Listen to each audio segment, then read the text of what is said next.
Hi students, today நம்ம என்ன discuss பண்ண போகிறோம் அப்படின்னா கிரிப்டோகிராஃபியில் அதே தேர்ட் யூனிட்டில் ஆர்எஸ்ஏ கிரிப்டோ சிஸ்டம் அப்படிங்கிற டாபிக் தான் வந்து டிஸ்கஸ் பண்ண போகிறோம். ஆர்எஸ்ஏ கிரிப்டோ சிஸ்டம் இல்லை அப்படின்னா ஆர்எஸ்ஏ அல்காரிதம் அப்படின்னு கேட்பாங்க.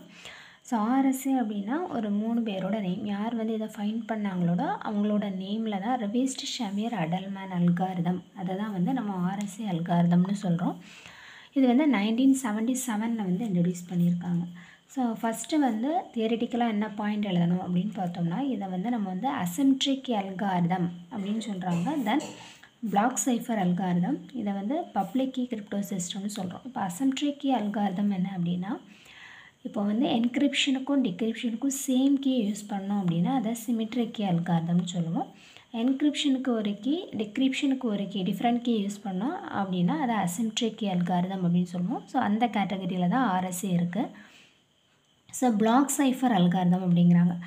பிளாக் சைஃபர்னா மீனிங் என்ன அப்படின்னா, ஒரு டேட்டா வந்து என்கிரிப்ட் பண்ணும்போது பிளாக்காக வந்து அதை ஸ்ப்ளிட் பண்ணி வந்து என்கிரிப்ட் பண்ணுவாங்க. ஸோ அதனால தான் அதை வந்து பிளாக் சைஃபர் அல்காரிதம் அப்படின்னு சொல்கிறோம். பப்ளிக் கீ கிரிப்டோ சிஸ்டம் அப்படின்னு பார்த்தோம்னா நமக்கு தெரியும். ஸோ அசிம்ட்ரிக்னாலே என்கிரிப்ஷனுக்கு ஒரு கீ யூஸ் பண்ணுவோம், டிக்ரிப்ஷனுக்கு ஒரு கீ வந்து யூஸ் பண்ணுவோம். ஸோ என்கிரிப்ஷனுக்கு வந்து பப்ளிக் கீ வந்து யூஸ் பண்ணிவிட்டு டிக்ரிப்ஷனுக்காக ப்ரைவேட் கீ யூஸ் பண்ணோம் அப்படின்னா இது வந்து பப்ளிக் கீ கிரிப்டோ சிஸ்டத்துக்கு கீழே வந்து இது வருது. ஸோ இதோட ப்ரொசீஜர் நார்மலாகவே ஒரு அல்காரிதம் அப்படின்னா ஃபஸ்ட்டு வந்து கீ ஜென்ரேட் பண்ணுவோம், அதுக்கப்புறமா அந்த கீ யூஸ் பண்ணி என்கிரிப்ஷன், அப்புறமா டிக்ரிப்ஷன், இதான் வந்து அதோட ஸ்டெப்ஸ் வந்து இருக்கும். ஸோ ஃபஸ்ட்டு நமக்கு ப்ராசஸ்க்கு தேவையான கீயை ஜென்ரேட் பண்ணணும். ஸோ அந்த கீயை யூஸ் பண்ணி என்கிரிப்ஷன் பெர்ஃபார்ம் பண்ணுவோம், தென் டிக்ரிப்ஷன் வந்து பெர்ஃபார்ம் பண்ணும். ஸோ கீ ஜென்ரேட் பண்ணுறது எப்படி, ஆர்எஸ்ஏல என்ன ப்ரொசீஜர் அப்படின்னு பார்த்தோம் அப்படின்னா, first select 2 large number P and Q. P Q அப்படிங்கிற ஒரு 2 லார்ஜ் நம்பரை வந்து செலக்ட் பண்ணணும். ஸோ ரொம்ப செக்யூரிட்டிக்காக அதை வந்து லார்ஜ் நம்பர் அப்படின்னு வச்சுக்கிறாங்க. நம்ம கேல்குலேஷனுக்காக ஒரு எக்ஸாம்பிளாக சின்னதாக ஒரு வந்து P = 3 Q = 11 அப்படிங்கிற ஒரு ஸ்மாலஸ்ட் நம்பராக எடுத்து கேல்குலேஷன் இந்த ஸ்டெப்பு என்ன அப்படின்னு அண்டர்ஸ்டாண்ட் பண்ணுறதுக்காக இப்படி எடுத்துக்கிறோம். பட் இந்த ரியல் டைமில் இந்த PQ அப்படிங்கிறது ப்ரெடிக்ட் பண்ண முடியாத அளவுக்கு ஒரு லார்ஜ் நம்பராக இருக்கும். கிளியர்? ஸோ இப்போ நான் என்ன எடுத்துக்கிறேன், ஃபஸ்ட்டு ஸ்டெப் வந்து PQ அப்படிங்கிற 2 லார்ஜ் நம்பரை வந்து எடுத்துக்கிறோம். ஸோ நான் P = 3 Q = 11 அப்படின்னு எடுத்துக்கிறேன். ஓகேவா? ஸோ மோஸ்ட்லி அந்த P and Q வந்து ப்ரைம் நம்பர்ஸாக இருக்கும். ஃபஸ்ட் அப்புறம் செகண்ட் ஸ்டெப் என்ன அப்படின்னா n வேல்யூ கேல்குலேட் பண்ணணும். n அப்படிங்கிறது என்னது, P × Q. நம்ம செலக்ட் பண்ண 2 வேல்யூவை வந்து மல்டிபிள் பண்ண போகிறோம். அதான் second step, n = P × Q. அப்போ 2 மல்டிபிள் பண்ணும்போது 3 × 11 33. இப்போ n வேல்யூ வந்து ஃபைண்ட் பண்ணிட்டோம். நெக்ஸ்ட்டு வந்து calculate pi of n. So n value find பண்ணியாச்சு, அப்புறமா பை ஆஃப் n ஃபைண்ட் பண்ண போகிறோம். பை ஆஃப் n ஃபைண்ட் பண்ணுறதுக்கு நிறைய ஃபார்முலாஸ் இருக்குது. நம்ம வந்து எடுத்துக்கிட்ட அந்த 2 நம்பருக்கு இப்போ பை ஆஃப் n ஃபைண்ட் பண்ணோம் அப்படின்னா அது வந்து ஒரு ப்ரைம் நம்பராக இருக்குது அப்படின்னு வைங்களேன். ரெண்டுமே ப்ரைம் நம்பரோட மல்டிப்ளிகேஷனாக இருக்குது அப்படின்னா n வந்து இப்போ நமக்கு n வந்து வேல்யூ என்ன 311 அப்படின்னு எடுத்துக்கோ. இப்போ ரெண்டுமே ப்ரைம் நம்பர். இந்த மாதிரி ப்ரைம் நம்பராக இருந்தது அப்படின்னா பை ஆஃப் n ஃபைண்ட் பண்ணுறதுக்கான ஃபார்முலா P - 1 × Q - 1. சரியா? n அப்படிங்கிற ஒரு நம்பருக்கு பை ஆஃப் n ஃபைண்ட் பண்ண போகிறோம்.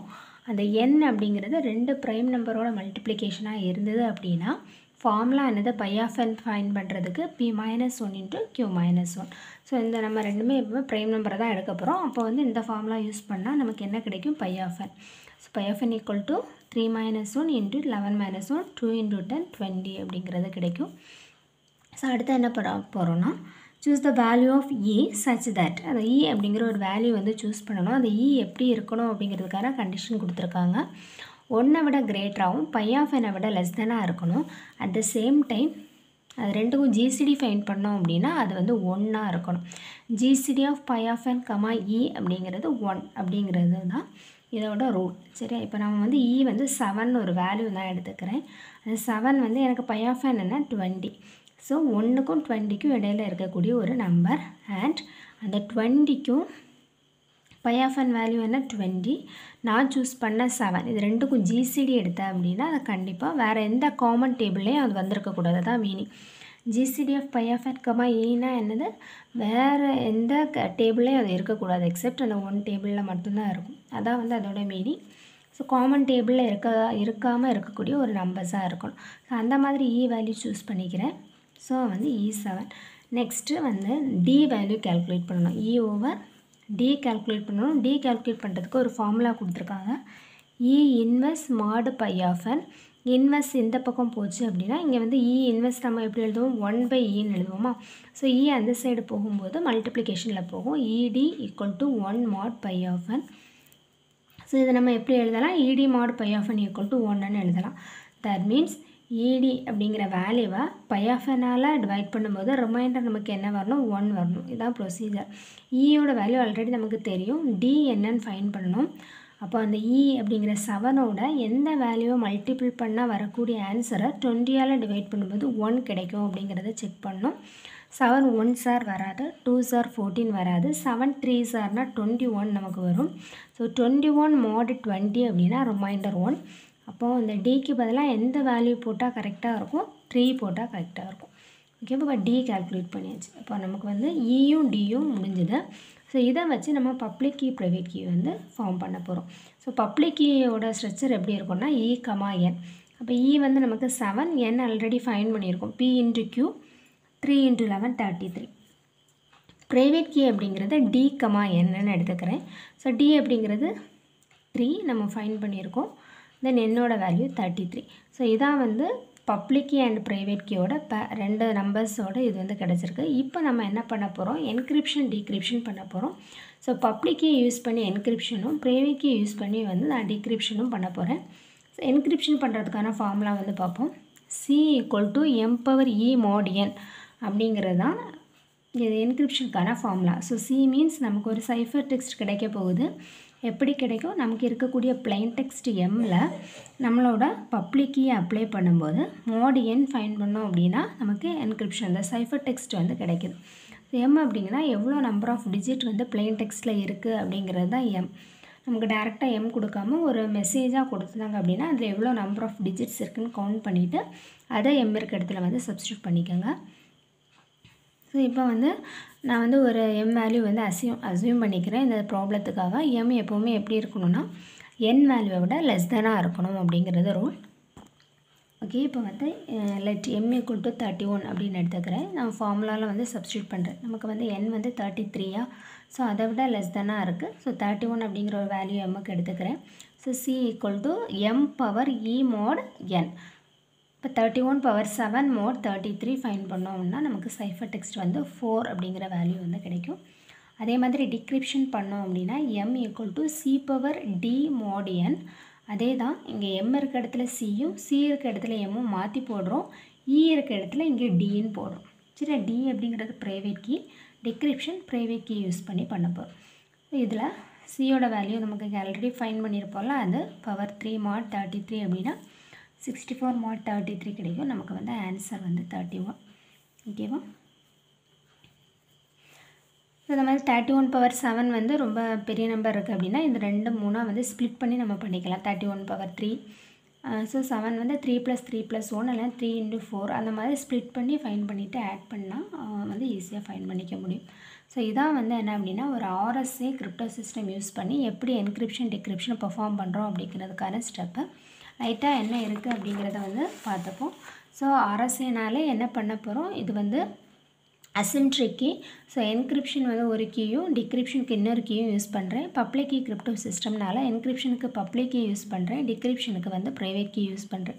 இப்போ ஃபஸ்ட்டு ஸ்டெப் என்ன அப்படின்னா 2 கீ ஜென்ரேட் பண்ண போகிறோம். So key generation, encryption, decryption இதான் ஸ்டெப்பு. ஸோ கீ ஜென்ரேஷனுக்கு ஃபஸ்ட்டு ஸ்டெப் வந்து 2 prime numbers, large prime numbers வந்து சூஸ் பண்ணிக்கணும். அதை வந்து P and Q என்ன நம்பராக வேணால் இருக்கலாம். கொஸ்டினில் என்ன கொடுத்துருக்காங்களோ அதை பேஸ் பண்ணி எழுதிக்கோங்க. ப்ரொசீஜர் வந்து important. So 2 prime number PQ அப்படிங்கிறத எடுத்துக்கிறேன். எடுத்துகிட்டு அதை ரெண்டையும் வந்து மல்டிபிள் பண்ணி n வேல்யூ ஃபைன் பண்ணுறேன். அப்புறமா π(n) வேல்யூ ஃபைன் பண்ணணும். இந்த PQ அப்படிங்கிறது ரெண்டுமே ப்ரைம் நம்பராக இருக்கிறனால π(n) ஃபைன் பண்ணுறதுக்கான ஃபார்முலா என்ன, நமக்கு P - 1 × Q - 1 அதுலேருந்து π(n) ஃபைன் பண்ணிக்கிறேன். அப்புறமா E அப்படிங்கிற வேல்யூவை நானாக சூஸ் பண்ணிக்கிறேன். அதுக்கு ஒரு கண்டிஷன் இருக்குது. E வந்து 1 விட கிரேட்டராகவும் π(n) விட லெஸ்ஸாகவும் இருக்கணும். அப்புறமா GCD of π(n, E) அப்படிங்கிறது 1. இந்த 2 கண்டிஷனையும் சாட்டிஸ்ஃபை பண்ணுற மாதிரி ஒரு E வேல்யூ சூஸ் பண்ணிக்கிறேன். அந்த E வேல்யூ வச்சுட்டு D வேல்யூ கால்குலேட் பண்ணுறேன். D வேல்யூ கால்குலேட் பண்ணுறதுக்கு formula D equal to E inverse mod π(n). So e⁻−1 1/eன்னு எழுதுகிறோம். ஸோ இந்த பக்கம் மல்டிபிள் பண்ணும்போது அது ED ஆகுது. ஸோ ஸோ இதை வந்து ED mod pi of n 1. that means இந்த வேல்யூவை pi of n டிவைட் பண்ணும்போது 1 வரும். நமக்கு E ஆல்ரெடி தெரியும், D என்னன்னு கால்குலேட் பண்ணணும். ஸோ இதுக்கு ஒவ்வொரு வேல்யூவாக சப்ஸ்டியூட் பண்ணி பார்க்கும்போது நமக்கு 3 அப்படின்னு போட்டால் 7 3s are 21, 21 mod 20, ரிமைண்டர் 1 வருது. இப்போ Dயோட வேல்யூ எது போட்டால் கரெக்டாக இருக்கும், D வேல்யூ போட்டால் கரெக்டாக இருக்கும். இப்போ ED வேல்யூ ஃபைன் பண்ணோன்னா ப்ரைவேட் கீ பப்ளிக் கீ எழுதிடலாம்.